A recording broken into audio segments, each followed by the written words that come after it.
মাত্র ১ কাপ সুজি আর আলু দিয়ে বানিয়ে নিলাম মজাদার মুখরোচক নাস্তা। আসসালামু আলাইকুম everyone, welcome to Rafia Taslima spices. সবাই কেমন আছেন? আশা করছি সবাই খুবই ভালো আছেন। তো আমি আজকে বানিয়েছি সুজি আর আলু দিয়ে মজাদার একটা নাস্তা, সহজ এবং ঝটপট হয়ে যায়।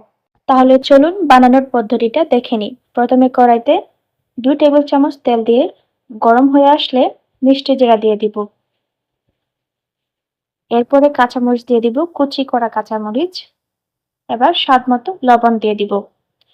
দেওয়ার পরে নাড়িয়ে চাড়িয়ে একটু সটে করে নিয়ে এখানে দিয়ে দিব ১ কাপ সুজি।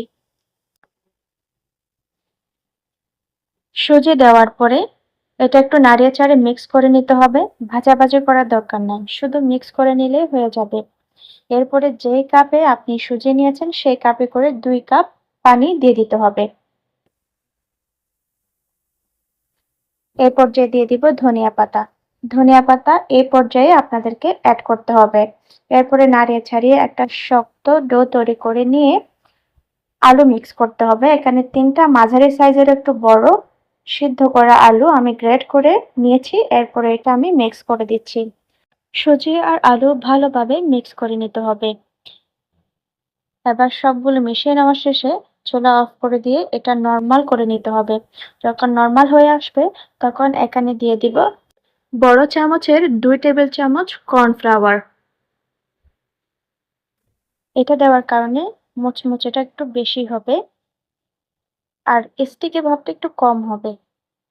দেওয়ার পরে ভালোভাবে মিশিয়ে নেব। মিশিয়ে নেওয়ার পরে একটু মথে নেব। এবার এখান থেকে আমি ২ ভাগ করে নেব, কারণ আমি ২ ডিজাইনের করে দেখাবো আপনাদেরকে। প্রথমে ১ ভাগ নিয়ে নিলাম।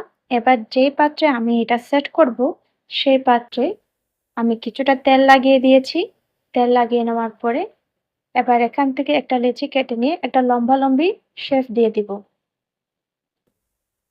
লম্বালম্বি করার পরে একটা ছুরির সাহায্যে আমি এটা কেটে নেব। সমান ভাগ করে কেটে নেব। কেটে নেওয়া শেষে এটার যে কর্নার গুলো আছে সেগুলো একটু দাবিয়ে দিলেই গোল হয়ে গেলে এটা দেখতে সুন্দর দেখাবে। সবগুলো নেওয়ার পরে আরেক ভাগ নিয়ে নিলাম। আরেক ভাগটা আমি একটু চ্যাপ্টা করে লম্বালম্বি ৪ কোনা করে নিয়ে নেব।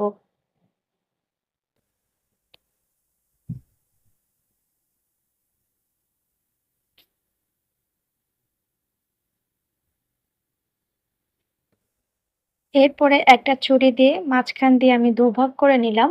এরপরে সাইড দিয়েও আমি কেটে নিচ্ছি। আপনারা দেখতেই পাচ্ছেন। এরপরে ৪ কোনা ভাগের আবার ট্রায়াঙ্গল শেপ দিয়ে কেটে নিচ্ছি।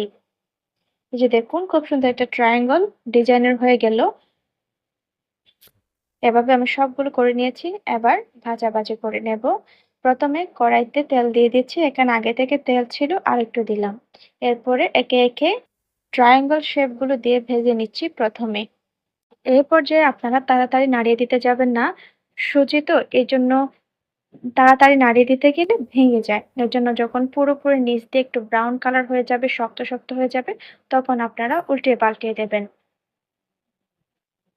সুন্দর মতো উল্টিয়ে পাল্টিয়ে নাড়িয়ে চাড়িয়ে যখন একটা সুন্দর কালার চলে আসবে, মুচমুচে হয়ে যাবে, তখন আপনি এটা তেল থেকে ছাড়িয়ে তুলে নেবেন প্লেটে। বাকিগুলো আমি ভেজে নিচ্ছি। প্রথমে ট্রায়াঙ্গল কয়েকটা দিলাম।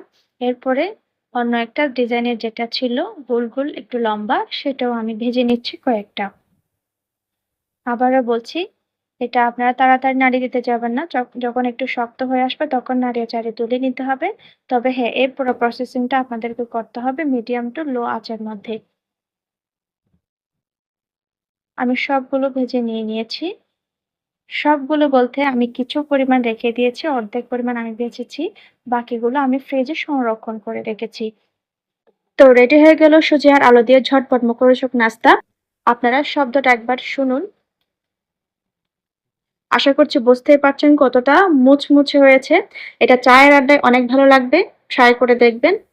ভালো লাগলে লাইক, শেয়ার আর কমেন্ট করতে ভুলবেন না। যদি ইউটিউব থেকে দেখে থাকেন তাহলে অবশ্যই সাবস্ক্রাইব করে নোটিফিকেশন বেল অন করে রাখবেন। আর ফেসবুক থেকে দেখে থাকলে অবশ্যই ফলো দিয়ে রাখবেন। তো আজ এই পর্যন্ত। সবাই খুব ভালো থাকবেন, সুস্থ থাকবেন। আল্লাহ হাফেজ।